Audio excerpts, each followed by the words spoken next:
A Real Bus está de volta à estrada. Uma volta responsável e controlada, seguindo todo o protocolo de higiene recomendado pelas autoridades de saúde. Uso obrigatório de máscaras, álcool em gel para todos, higienização completa dos ônibus e renovação do ar a cada minuto durante o trajeto. Se o seu destino for João Pessoa, Campina Grande, São João do Cariri, Serra Branca, Sumé, Monteiro, São José dos Cordeiros ou São Sebastião do Umbuzeiro, conte com a gente. Mesmo em tempos desafiadores, o compromisso da Real Bus é com a sua satisfação.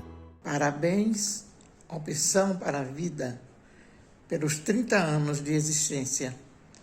Você traz todos os dias, ao amanhecer, uma palavra de esperança, você traz alegria, você traz a palavra verdadeira de Deus, você traz oportunidades para abençoar vidas, para acalentar almas que às vezes está no sofrimento, que às vezes está precisando de uma palavra amiga, e o Senhor, através deste programa, usa homens e mulheres de Deus para trazer a sua palavra, confortando assim o seu coração.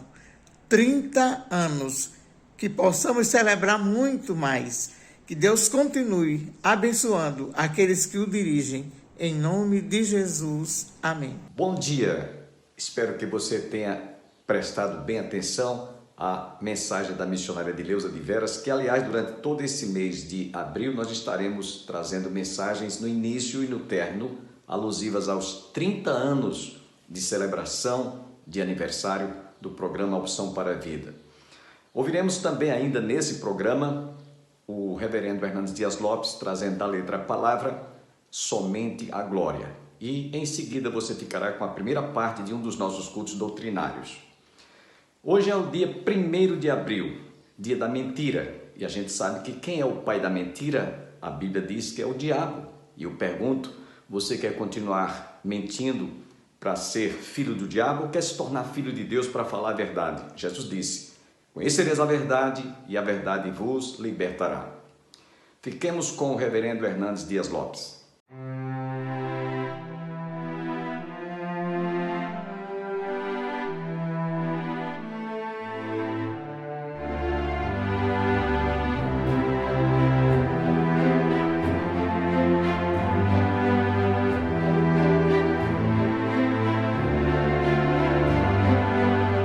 A salvação não é resultado das obras que nós realizamos para Deus. A salvação é fruto da obra que Deus realizou por nós em Cristo Jesus. O apóstolo Paulo escreveu, porque pela graça sois salvos, mediante a fé. Isto não vem de vós, é dom de Deus, não de obras para que ninguém se glorie.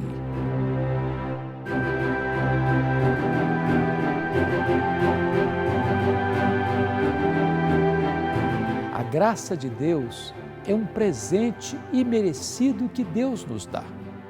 Isso porque Deus nos amou, não por quem nós somos, mas apesar de quem nós somos. Deus nos amou não por causa dos nossos méritos, mas apesar dos nossos deméritos. Deus nos amou quando nós éramos fracos, ímpios, pecadores e inimigos. Ele deu o seu Filho para morrer por nós, para levar sobre si o nosso pecado. E Jesus Cristo verteu o seu sangue naquela cruz, em nosso lugar, em nosso favor, para recebermos a vida eterna. A salvação é de graça para nós, mas custou tudo para Deus, o sangue do seu próprio Filho. Nós não podemos baratear a graça é riquíssima, é caríssima, é preciosíssima, mas para nós é gratuita.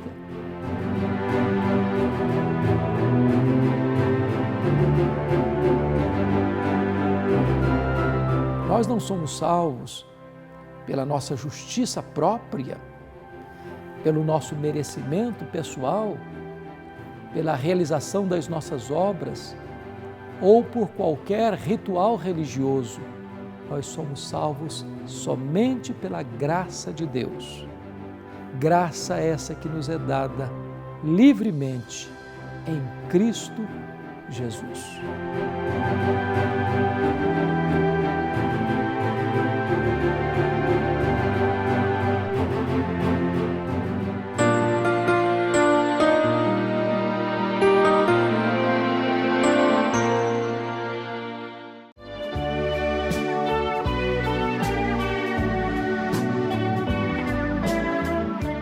A Grécia era considerado o berço da civilização e da cultura e da filosofia. E aí nós vamos encontrar Paulo, no capítulo 17, a gente vai saltando aqui um capítulo para diante, mostrando que quando Paulo, ele chegou na Grécia, que era o berço da civilização, o berço da filosofia, nós encontramos ali Aristóteles, tantos filósofos que viveram ali no berço da civilização cultural e filosófica. E este homem, o apóstolo São Paulo nos diz, no capítulo 17 nós encontramos que o apóstolo São Paulo, no capítulo 17, verso 19 em diante, ele tinha um projeto, ele tinha um plano, ele pensava em ir para Bitínia. Capítulo 17, versículos 19 em diante. Então, tomando consigo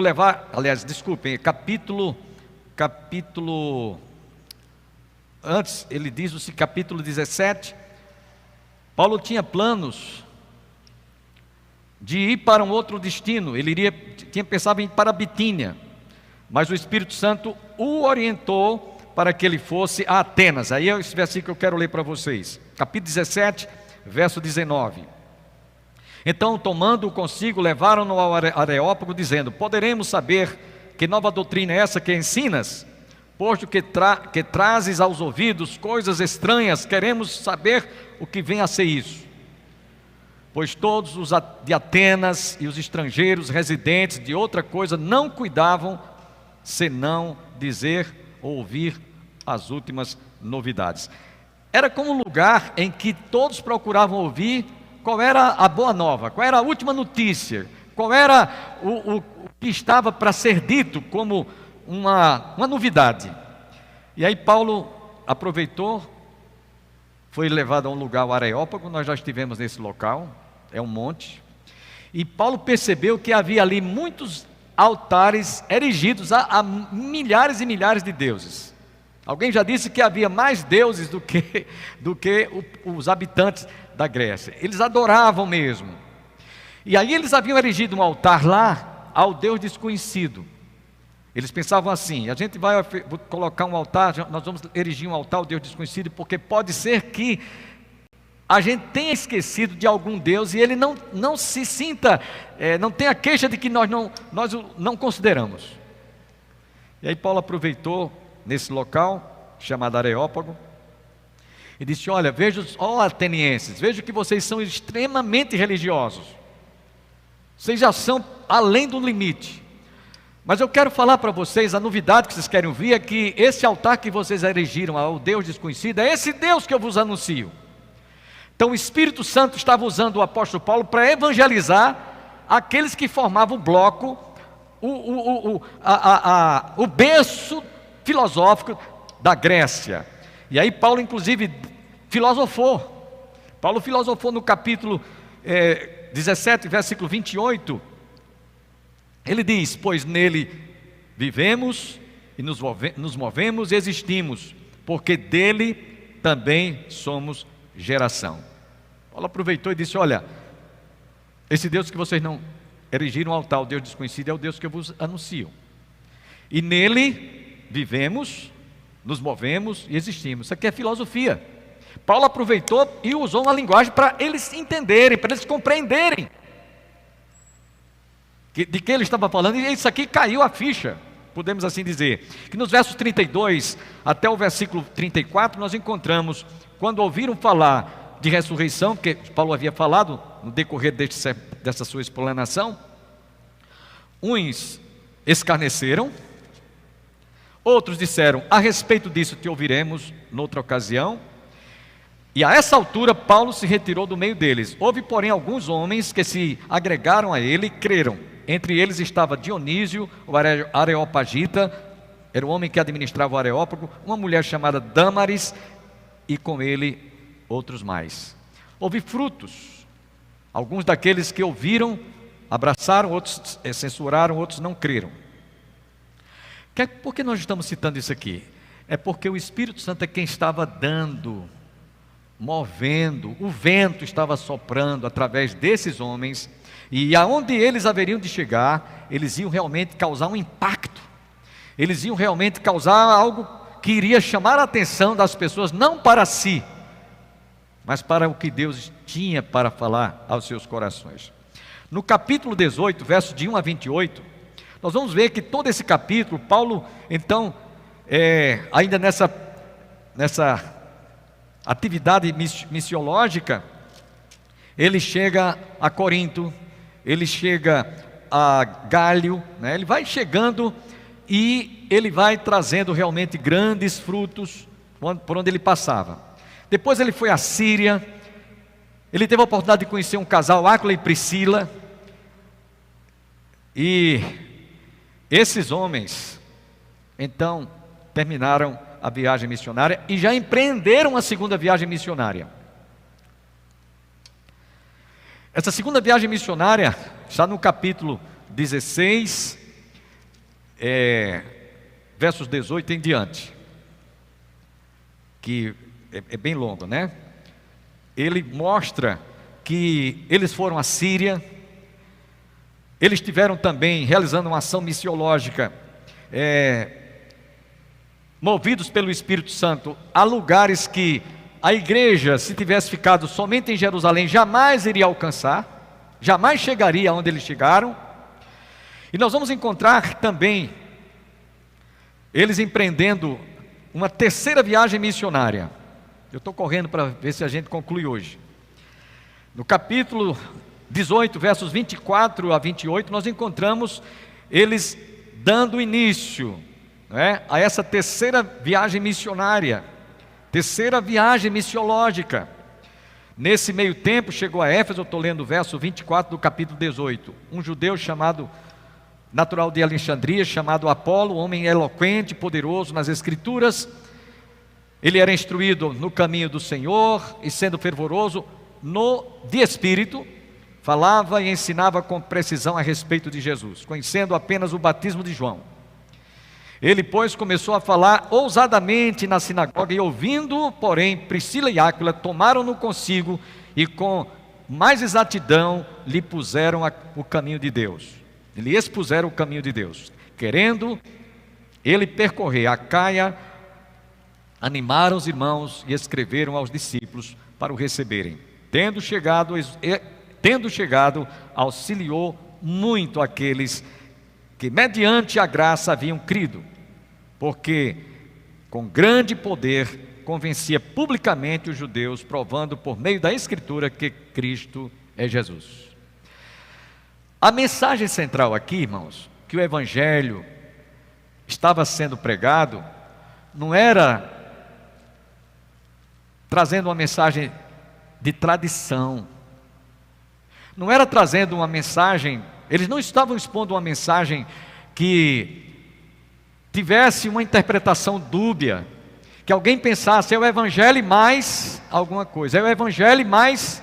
Não, ele diz aqui, que convenciam, provando por meio das Escrituras, que o Cristo é Jesus, que Jesus é único, que somente Ele pode salvar, que Jesus é aquele que realmente veio buscar e salvar o que estava perdido. Essa era a mensagem que eles pregavam.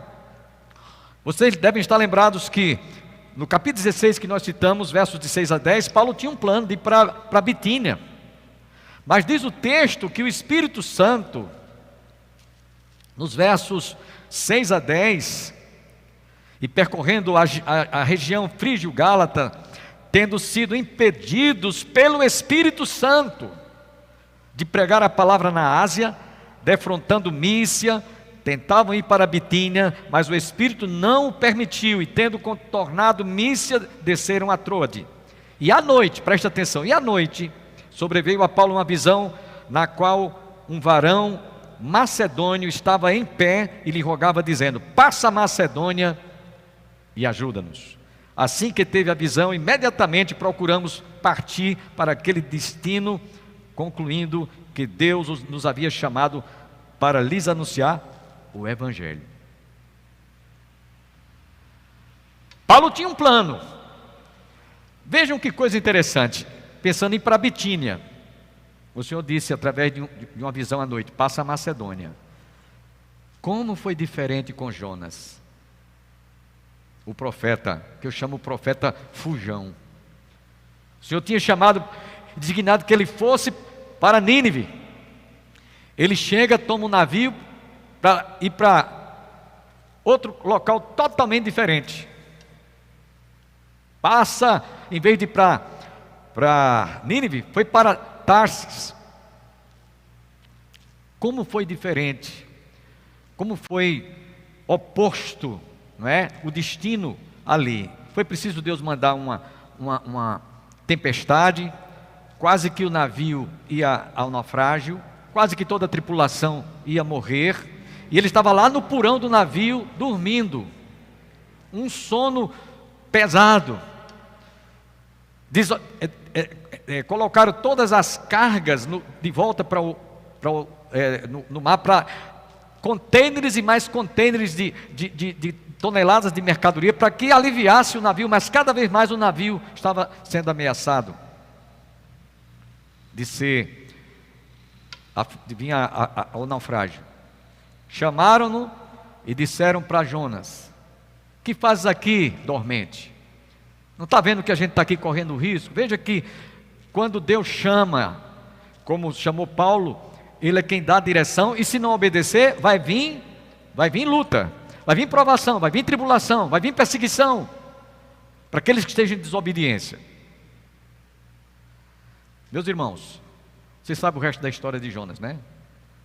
Podem me lançar no mar, que na hora que acontecer isso, vai aliviar vai desaparecer toda essa tempestade. E assim lançou. E o Senhor falou ao peixe para engolir a Jonas. Passou 3 dias e 3 noites no ventre daquele grande peixe. E lá ele fez uma oração, pediu que Deus se poupasse a vida dele. Ele iria fazer a missão para a qual o Senhor o havia designado. Todos sabem, Deus falou ao peixe para que ele fosse vomitado, e aí ele correu e foi levar a mensagem para os ninivitas. Meus irmãos, como é bom, como é importante a gente ouvir a voz de Deus, ainda que ela contrarie a minha vontade, ainda que ela venha de encontro aos meus interesses. É importante você se render, ainda que você esteja aparentemente sendo do contra, sendo alguém que está tomando uma decisão errada, mas quando você tem segurança daquilo que Deus lhe fala ao coração, faça, porque se você não fizer, é pior. O exemplo de Jonas foi um. O exemplo de Paulo foi outro, totalmente diferente. O Senhor falou, ele tinha plano de ir para a Bitínia. Não, vai para a Macedônia. Passa a Macedônia e ajuda-nos. Como é diferente. Para a gente concluir hoje, não vai dar tempo a gente terminar nossa reflexão sobre o livro de Atos. Observe, irmãos, que Paulo, ele obedeceu. E por ele haver obedecido, nós vamos encontrar no capítulo 18, versos 24 a 28, especificamente o versículo 28, esse homem realizando um grande trabalho, porque com grande poder convencia publicamente os judeus, provando por meio das Escrituras que o Cristo é Jesus. Foi lá que Paulo inclusive conheceu Apolo. Paulo empreendeu a sua terceira viagem missionária, que começou em Éfeso, capítulo 19, verso de 1 em diante. Eu quero só ler os versículos, vou ler até o verso 7, e a gente conclui aqui. Eu tenho algumas conclusões para fazer sobre o que nós estudamos hoje. Capítulo 19, versículos de 1 a 7. Aconteceu que, estando Apolo em Corinto, Paulo, tendo passado pelas regiões mais altas, chegou a Éfeso, e achando ali alguns discípulos, perguntou-lhes: recebestes porventura o Espírito Santo quando crestes? Ao que lhes responderam: pelo contrário, nem mesmo ouvimos que existe o Espírito Santo. Então Paulo perguntou: em que, pois, foste batizado? Responderam: no batismo de João. Disse-lhes Paulo: João realizou batismo de arrependimento, dizendo ao povo que cresce naquele que vinha depois dele, a saber, em Jesus. Eles, tendo ouvido isto, foram batizados em nome do Senhor Jesus. E impondo-lhes as mãos, veio sobre eles o Espírito Santo, e tanto falavam em línguas como profetizavam. Eram ao todo uns 12 homens. Veja mais uma vez o Espírito Santo aqui presente. Chama, separa, dá o destino, vai por aqui, não venha por ali, não vá por acolá.